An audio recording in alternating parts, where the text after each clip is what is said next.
La découverte imminente sur les plateformes autorisées d'eau profonde qui signe le retour d'Adrian Lyne derrière la caméra, 20 ans après son dernier film en date Infidèle, m'a donné envie de me replonger, justement, dans la filmographie d'Adrian Lyne. Mais j'avais pas envie de faire une proposition indécente à Demi Moore, ni de mettre un bandeau sur les yeux de Kim Basinger, ni d'entretenir une relation parallèle avec Glenn Close. Non, ce que je voulais, c'était me préparer à un concours de danse et écouter la musique de Giorgio Moroder. Bref, j'ai décidé de revoir Flashdance, mais rapidement, en 9 minutes précisément.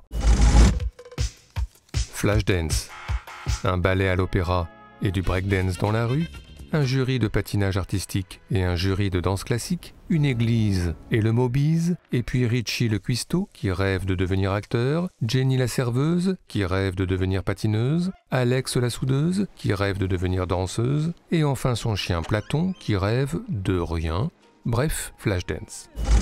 Avec pour commencer le générique sur la chanson What a Feeling composée donc par Giorgio Moroder. Puis la découverte à vélo de Pittsburgh. Ça a l'air d'être une jolie ville, Pittsburgh. Je me suis dit que ce serait peut-être pas mal d'aller y passer quelques jours en vacances, mais je me suis rappelé de La Nuit des Morts Vivants, tournée aussi à Pittsburgh, et du coup ça ne m'a plus du tout donné envie d'aller y passer quelques jours en vacances. Ensuite, je suis revenu à Flashdance avec le personnage principal, Alex, à l'usine, masque de soudeur sur le visage, ce qui m'a fait penser, j'ai pas pu m'empêcher, au tueur de la Cité de la Peur. Puis retour à l'usine, toujours Alex en train de souder, et hop, une autre pensée pour The Full Monty et la découverte sceptique du film en VHS. Well, I hope she dances better than she welds. I mean, look at that, her mix is all to cock. Shut up, Dave. What the fuck do you know about welding anyway? Ensuite, je suis revenu à Flashdance, avec ici la première représentation d'Alex au Mobiz, sous les yeux de son patron Nick, à droite, visiblement déjà conquis, et puis en point d'orgue, le coup de la douche. Ensuite, j'ai accéléré, encore, là, la rencontre entre Alex et Nick sur le chantier, puis Alex qui s'en va, et Nick qui va faire un truc très compliqué, voilà. Ensuite, j'ai accéléré. Là, Alex qui rentre chez elle et qui regarde à la télé un ballet sur l'Adagio d'Albinoni. Je me suis dit que ce serait bien de faire un jour un top 5 dans Blow Up sur l'Adagio d'Albinoni. On y retrouverait l'ouverture du procès d'Orson Welles, mais aussi James Caan devant ses écrans dans Rollerball, ou encore l'attente anxieuse dans les tranchées dans Gallipoli. Sans oublier plus récemment la déambulation de Casey Affleck, juste avant le drame, dans Manchester by the Sea. Oui, pas gay peut-être, mais un top 5 spécial Adagio d'Albinoni, bientôt dans Blow Up. Ensuite, je suis revenu à Flashdance, Alex qui s'entraîne sur le Maniac de Michael Sambello, sous les yeux de son chien. Un peu comme dans Fish Tank, la danse de Kirsten Waring et ses filles sous les yeux là aussi de leur chien. Ensuite, dans Flashdance, Alex devant son miroir avec des oreilles très Spock dans Star Trek, mais c'est une illusion d'optique. Puis un peu plus loin, un imminent travelling à vélo, de droite à gauche, peut-être le plus déceptif de l'histoire du cinéma, attention, soyez attentifs. Voilà. 3 secondes de travelling et c'est tout. Alors du coup, je me le suis repassé parce que quand même... Oui, c'est sûr, on est loin des mouvements de caméra sophistiqués à la Brian De Palma, ce qui d'ailleurs m'a fait penser que c'était au départ Brian De Palma qui devait réaliser Flashdance avant de finalement quitter le projet pour se concentrer sur Scarface. Et je me suis demandé s'il n'y avait pas justement quelques collisions Flashdance-Scarface à imaginer dans un sens... comme dans l'autre. En tous les cas, il y a un point commun, la musique de Giorgio Moroder. Ensuite, j'ai accéléré, là, Alex qui se confesse à un prêtre un peu quelconque, et du coup une pensée rapide pour un prêtre moins quelconque, Montgomery Clift dans La Loi du silence. Puis dans Flashdance, une petite scène au lavomatique, comme ça, en passant. Et tiens, le lavomatique au cinéma, pas bête. On y retrouverait Daniel Day-Lewis et son copain dans My Beautiful Laundrette, mais aussi le rappeur Method Man dans Patterson, sans oublier Tobey Maguire et ses vêtements d'étain dans Spider-Man, et Tom Hanks et ses vêtements d'étain aussi dans Arrête-moi si tu peux. Et puis tiens, j'en profiterai pour caser Steve Carell et Kristen Wiig dans Anchorman le deuxième, et aussi Tom York dans le clip Daydreaming de Radiohead réalisé par Paul Thomas Anderson.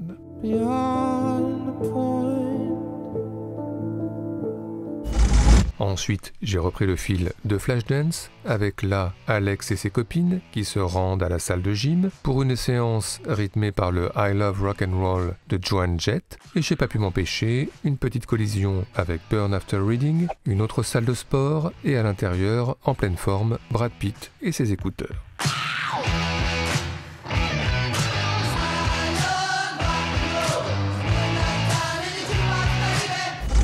Ensuite, dans Flashdance, Alex et Nick qui commencent à se fréquenter, puis qui concrétisent en un petit bisou. Et puis là, un plan de bonheur très années 80 sur la musique de Giorgio Moroder, toujours lui. Ensuite, j'ai accéléré pour en arriver à la scène du restaurant, Alex face à Nick qui mange des langoustes d'une drôle de façon, un peu comme Joyce Redman qui mangeait des huîtres de drôle de façon dans Tom Jones.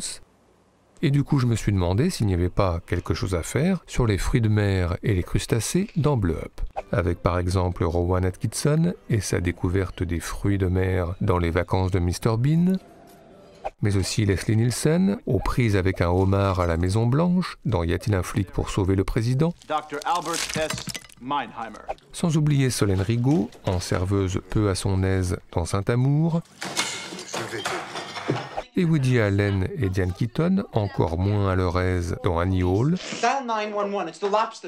Oui, les fruits de mer et les crustacés, très vite dans Blow Up, histoire de reparler du resto en bord de mer de Petit Quinquin, mais aussi du reportage sur la langouste dans Astérix et Obélix, Mission Cléopâtre. La langouste se nourrit exclusivement de fruits de mer, ce qui ne l'empêche pas de rester très humaine. Ensuite, je suis revenu à Flashdance, Alex et son chien dans un moment très kawaii, puis Alex très énervé dans un tunnel au milieu des voitures pour un moment moins kawaii, qui m'a fait penser au passage à Tim Ross, encore moins kawaii, lui aussi dans un tunnel au milieu des voitures dans Made in Britain.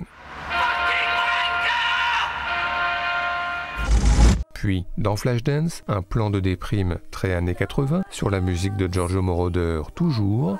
Et enfin, la scène tant attendue, l'audition pour entrer à l'école de danse, avec des jurés qui ont tous des têtes pas possibles, à commencer par un chevelu enrhumé, sosie officiel de Jean Schultes. Puis dans Flashdance, le début de la chorégraphie sur What a Feeling de Giorgio Moroder donc, chanté par Irene Cara. Ce qui m'a fait penser que Sylvie Vartan a repris cette chanson en français, ce qui m'a donné envie d'une dernière collision, comme ça, pour voir. Danse dans le silence. Oui, pas mal, mais finalement, je me suis dit qu'il n'y avait qu'une seule collision à imaginer pour conclure ce revisionnage express, la chanson hommage des Daft Punk à Giorgio Moroder, Giorgio by Moroder, enfin bref, j'ai revu Flashdance d'Adrian Lyne en 9 minutes chrono, et ben c'était vachement bien, surtout revisité par les Daft Punk.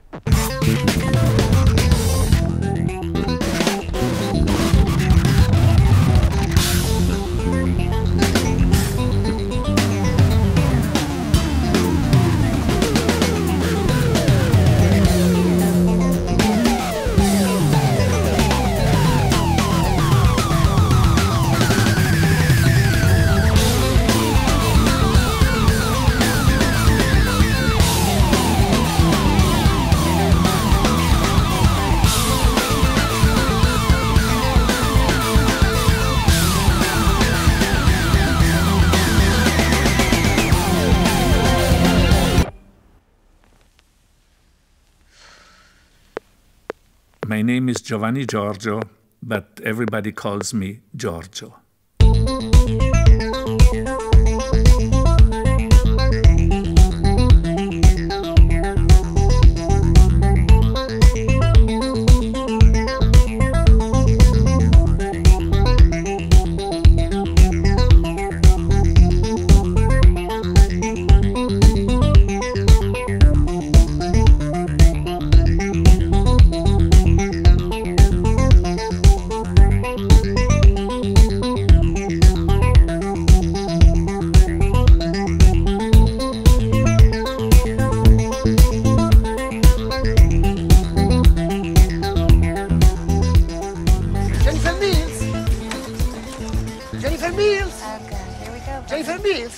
Later Bills Sì. di Flashdance.